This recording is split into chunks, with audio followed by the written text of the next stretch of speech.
ಎಲ್ಲರಿಗೂ ನಮಸ್ಕಾರ. ನೀವು ಎಸ್ಎಸ್ಸಿ ಜಿಡಿ ಪರೀಕ್ಷೆಗೆ ಸಿದ್ಧರಾಗುತ್ತಿದ್ದರೆ ಈ ವಿಶ್ಲೇಷಣೆ ನಿಮಗಾಗಿಯೇ ಇದೆ. ಇಲ್ಲಿ ನಾವು ಜನರಲ್ ನಾಲೆಡ್ಜ್ ಮತ್ತು ಕರೆಂಟ್ ಅಫೇರ್ಸ್ನ ಪ್ರಮುಖ ವಿಷಯಗಳನ್ನು ಹೇಗೆ ಸುಲಭವಾಗಿ ನೆನ್ಪಿಟ್ಕೊಳ್ಬಹುದು ಅಂತ ನೋಡೋಣ. ಬನ್ನಿ ಶುರು ಮಾಡೋಣ. ಸರಿ, ಹಾಗಾದ್ರೆ ತಡ ಮಾಡೋದು ಬೇಡ, ನೇರವಾಗಿ ಈ ವಿಷಯಕ್ಕೆ ಬಂದ್ಬಿಡೋಣ. ನೋಡಿ, ಪರೀಕ್ಷೆಯಲ್ಲಿ ಈ ತರದ ಪ್ರಶ್ನೆಗಳು ಬರಬಹುದು. ಭಾರತದ ಸಂವಿಧಾನಕ್ಕೆ 19, 20, 21 ಮತ್ತು 22ನೇ ಭಾಷೆಗಳನ್ನು ಸೇರಿಸಿದ ತಿದ್ದುಪಡಿ ಯಾವುದು? ಸ್ವಲ್ಪ ಯೋಚನೆ ಮಾಡಿ, ಇದರ ಉತ್ತರ ಏನು ಅಂತ ಮುಂದೆ ನೋಡೋಣ. ಆ ಪ್ರಶ್ನೆಗೆ ಉತ್ತರ ಸಿಗ್ಬೇಕು ಅಂದೆ ನಾವು ಮೊದಲು ಸಂವಿಧಾನದ ಅಧಿಕೃತ ಭಾಷೆಗಳ ಇತಿಹಾಸವನ್ನ ಸ್ವಲ್ಪ ಅರ್ಥ ಮಾಡ್ಕೋಬೇಕು. ನೋಡಿ, ನಮ್ಮ ಸಂವಿಧಾನ ಜಾರಿಗೆ ಬಂದಾಗ ಕೇವಲ 14 ಭಾಷೆಗಳಿದ್ವು. ಆದ್ರೆ ಕಾಲಕ್ರಮೇಣ ಕೆಲವು ತಿದ್ದುಪಡಿಗಳ ಮೂಲಕ ಆ ಸಂಖ್ಯೆ 22ಕ್ಕೆ ಏರಿತು. ಹಾಗಾದ್ರೆ ಈ ಬದಲಾವಣೆಗಳು ಯಾವಾಗ ಮತ್ತು ಹೇಗೆ ಆದ್ವು ಅಂತ ನೋಡೋಣ ಬನ್ನಿ. ಇಲ್ಲಿ ನೋಡಿ, ಇದನ್ನ 3 ಹಂತಗಳಲ್ಲಿ ಅರ್ಥ ಮಾಡ್ಕೊಳ್ಬಹುದು. ಮೊದಲಿಗೆ 1967ರಲ್ಲಿ 21ನೇ ತಿದ್ದುಪಡಿ ಮೂಲಕ ಸಿಂಧಿ ಭಾಷೆಯನ್ನ 15ನೇ ಭಾಷೆಯಾಗಿ ಸೇರಿಸಲಾಯಿತು. ಅದಾದಮೇಲೆ 1992ರಲ್ಲಿ 71ನೇ ತಿದ್ದುಪಡಿ ಬಂತು. ಇದರಲ್ಲಿ 3 ಭಾಷೆಗಳು ಸೇರಿದ್ವು: ಕೊಂಕಣಿ, ಮಣಿಪುರಿ ಮತ್ತು ನೇಪಾಳಿ. ಇದನ್ನ ನೆನಪಿಟ್ಕೊಳ್ಳಕ್ಕೆ ಒಂದು ಸುಲಭದ ಟ್ರಿಕ್ ಇದೆ, ಅದೇ ಮೊನಾಕೊ. ಇನ್ನು ನಾವು ಕೇಳಿದ ಪ್ರಶ್ನೆಗೆ ಉತ್ತರ ಇಲ್ಲಿದೆ ನೋಡಿ. 2003ರಲ್ಲಿ 92ನೇ ತಿದ್ದುಪಡಿ ಮೂಲಕ ಬೋಡೋ, ಡೋಂಗ್ರಿ, ಮೈಥಿಲಿ ಮತ್ತು ಸಂಥಾಳಿ ಈ 4 ಭಾಷೆಗಳನ್ನ ಸೇರಿಸಲಾಯಿತು. ಇದಕ್ಕೂ ಒಂದು ಸೂಪರ್ ಕೋಡ್ ಇದೆ, ಬೋಡೋಮಾಸ್. ಈ ಟ್ರಿಕ್ಸ್ ಪರೀಕ್ಷೆಯಲ್ಲಿ ತುಂಬಾ ಸಹಾಯ ಮಾಡುತ್ತೆ. ಸರಿ, ಈಗ ಅಧಿಕೃತ ಭಾಷೆಗಳ ವಿಷಯದಿಂದ ನಾವು ಇನ್ನೊಂದು ಬಹುಮುಖ್ಯ ಟಾಪಿಕ್ ಕಡೆಗೆ ಹೋಗೋಣ. ಅದುವೇ ಶಾಸ್ತ್ರೀಯ ಭಾಷೆಗಳು. ಪರೀಕ್ಷೆಗಳಲ್ಲಿ ಇದರ ಬಗ್ಗೆ ಪದೇ ಪದೇ ಪ್ರಶ್ನೆಗಳನ್ನ ಕೇಳ್ತಾರೆ. ಹಾಗಾದ್ರೆ ಈ ಪ್ರತಿಷ್ಠಿತ ಸ್ಥಾನಮಾನ ಯಾವ್ಯಾವ ಭಾಷೆಗಳಿಗೆ ಸಿಕ್ಕಿದೆ ಮತ್ತು ಇತ್ತೀಚೆಗೆ ಇದರಲ್ಲಿ ಏನಾದ್ರೂ ಬದಲಾವಣೆ ಆಗಿದ್ಯಾ ಅಂತ ನೋಡೋಣ.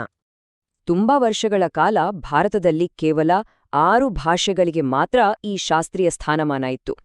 ಈ ಪಟ್ಟಿ ಶುರುವಾಗಿದ್ದೇ 2004ರಲ್ಲಿ ತಮಿಳು ಭಾಷೆಯಿಂದ, ಆಮೇಲೆ 2005ರಲ್ಲಿ ಸಂಸ್ಕೃತಕ್ಕೆ ಸಿಕ್ತು.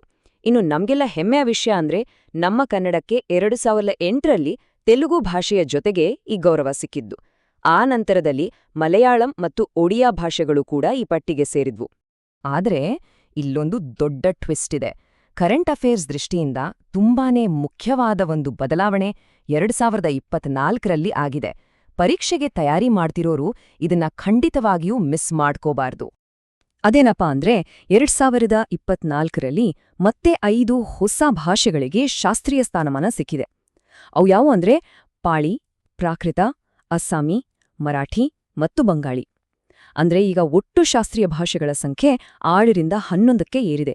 ಇದು ತುಂಬಾ ಇಂಪಾರ್ಟೆಂಟ್ ಅಪ್ಡೇಟ್. ಇದನ್ನ ಚೆನ್ನಾಗಿ ನೆನ್ಪಿಟ್ಕೊಳ್ಳಿ. ಸರಿ, ಇಲ್ಲಿಯವರೆಗೆ ನಾವು ಭಾಷೆಗಳ ಬಗ್ಗೆ ನೋಡಿದ್ವಿ. ಈಗ ನಾವು ಸ್ಟ್ಯಾಟಿಕ್ ಜಿಕೆ ಇಂದ ಡೈನಾಮಿಕ್ ಆಗಿ ಬದಲಾಗುವ ಕರೆಂಟ್ ಅಫೇರ್ಸ್ ಕಡೆಗೆ ಗಮನ ಕೊಡೋಣ. ಮೊದಲಿಗೆ ಒಂದು ಇಂಪಾರ್ಟೆಂಟ್ ಇಂಟರ್ನ್ಯಾಷನಲ್ ರ್ಯಾಂಕಿಂಗ್ ಜೊತೆ ಶುರು ಮಾಡೋಣ. ಇತ್ತೀಚೆಗೆ UNDP ಅಂದ್ರೆ ವಿಶ್ವಸಂಸ್ಥೆಯ ಅಭಿವೃದ್ಧಿ ಕಾರ್ಯಕ್ರಮ ಒಂದು ವರದಿಯನ್ನ ಬಿಡುಗಡೆ ಮಾಡಿದೆ. ಅದುವೇ ಮಾನವ ಅಭಿವೃದ್ಧಿ ಸೂಚ್ಯಾಂಕ ಅಥವಾ ಹ್ಯೂಮನ್ ಡೆವಲಪ್ಮೆಂಟ್ ಇಂಡೆಕ್ಸ್. ಇದರಲ್ಲಿ 193 ದೇಶಗಳ ಪಟ್ಟಿಯಲ್ಲಿ ನಮ್ಮ ಭಾರತ 130ನೇ ಸ್ಥಾನದಲ್ಲಿದೆ. ಈ ರ್ಯಾಂಕಿಂಗ್ ಯಾಕೆ ಮುಖ್ಯ ಅಂದ್ರೆ ಇದು ಒಂದು ದೇಶದ ಜನರ ಆರೋಗ್ಯ, ಶಿಕ್ಷಣ ಮತ್ತು ಜೀವನ ಮಟ್ಟವನ್ನ ಅಳೆಯುತ್ತೆ. ಭಾರತದ ರ್ಯಾಂಕಿಂಗ್ ಇಂಪ್ರೂವ್ ಆಗೋಕೆ ಕಾರಣ ಅದರ HDI ವ್ಯಾಲ್ಯೂ ಹೆಚ್ಚಾಗಿದ್ದು. ನೋಡಿ, 2022ರಲ್ಲಿ ಈ ವ್ಯಾಲ್ಯೂ 0.676 ಇತ್ತು. ಅದು 2023ರ ಹೊತ್ತಿಗೆ 0.685ಗೆ ಏರಿದೆ. ಈ ಸಣ್ಣ ಏರಿಕೆ ಕೂಡ ದೇಶದ ಸಕಾರಾತ್ಮಕ ಬೆಳವಣಿಗೆಯನ್ನ ತೋರಿಸುತ್ತೆ. ಈ ನಂಬರ್ಗಳನ್ನು ಕೂಡ ಪರೀಕ್ಷೆಗೆ ನೆನ್ಪಿಟ್ಕೊಳ್ಳೋದು ಒಳ್ಳೆಯದು. ವಿಶ್ವಸಂಸ್ಥೆ ಪ್ರತಿ ವರ್ಷ ಒಂದೊಂದು ವಿಷಯಕ್ಕೆ ಪ್ರಾಮುಖ್ಯತೆ ಕೊಡುತ್ತೆ. ಇದು ಕೂಡ ಒಂದು ಇಂಪಾರ್ಟೆಂಟ್ ಕರೆಂಟ್ ಅಫೇರ್ಸ್ ಟಾಪಿಕ್. ನಿಮ್ಗೆ ನೆನ್ಪಿರ್ಬೋದು, 2023 ಸಿರಿಧಾನ್ಯಗಳ ವರ್ಷವಾಗಿತ್ತು. ಹಾಗೇನೆ 2024 ಒಂಟೆ ಜಾತಿಗೆ ಸೇರಿದ ಪ್ರಾಣಿಗಳ ವರ್ಷ. ಇನ್ನು ಮುಂದೆ 2025 ಶಾಂತಿ ಮತ್ತು ನಂಬಿಕೆಯ ವರ್ಷ ಮತ್ತು 2026 ಹುಲ್ಲುಗಾವಲು ಮತ್ತು ಪಶುಪಾಲಕರ ವರ್ಷ ಅಂತ ಘೋಷಿಸಲಾಗಿದೆ. ಇದರಲ್ಲಿ ಯಾವುದಾದ್ರೂ ಒಂದನ್ನ ಪರೀಕ್ಷೆಯಲ್ಲಿ ಕೇಳ್ಬೋದು. ಸರಿ, ಈಗ ಕೊನೆಯದಾಗಿ ಪರೀಕ್ಷೆಗಳಲ್ಲಿ ಪದೇ ಪದೇ ಬರುವ ಇನ್ನೆರಡು ಹಾಟ್ ಟಾಪಿಕ್ಸ್ ಕಡೆ ಗಮನ ಹರಿಸೋಣ. ಒಂದು, ನಮ್ಮ ದೇಶದ ವಿವಿಧ ರಾಜ್ಯಗಳ ಪ್ರಾದೇಶಿಕ ಹಬ್ಬಗಳು.